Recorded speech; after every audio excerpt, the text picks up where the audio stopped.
Hey everybody, it is me again. So there's a really interesting Zen story in your cogitations this week called Is That So? I definitely encourage you to spend time with it. A lot of times people are really on board with the idea of acceptance and non-attachment until we get to Is That So? And then we have a story that involves arguably love and obligation and human behavior and deception and all of these things. And people will look at the Zen master and either say, damn, that was an amazing response to the situation. That was perfect. Or like, what the hell, this is not an appropriate response. So I'm really curious what you all think about this. And I think, it's really fitting right now.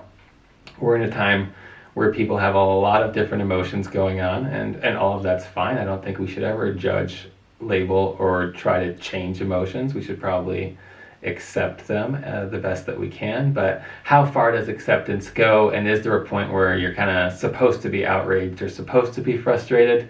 Or can you just look at something and say, is that so? So absolutely let me know how you feel about that, especially if you like, as it ties to our current situation. I also have attached a piece on moral philosophy and coronavirus, just to get us thinking a little bit about, as we see different arguments for what is or isn't a logical response in this scenario, what are the philosophical underpinnings going on there? And if our response is really Rawlsian right now, do we like John Rawls, or have we made a shift as a society? Look at that article. It lays out several different theories, and you can of course also be thinking about Immanuel Kant and utilitarianism, virtue ethics, and other ethics that we've studied. Ethical egoism, for example, where does that cut? And you're probably seeing examples of people behaving like egoists in this scenario. So a little connection there. You can tie it more broadly too, though, as we think about this pandemic and just logical fallacies or other philosophical considerations.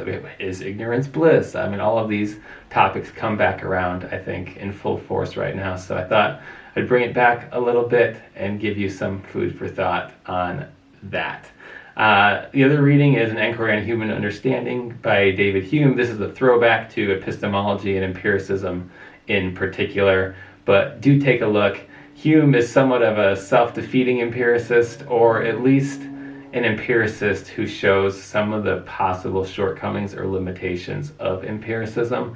So follow him down this rabbit hole of believing that all knowledge comes from the senses. See if you like where it ends up, and share all of your thoughts with me as we continue on this journey together.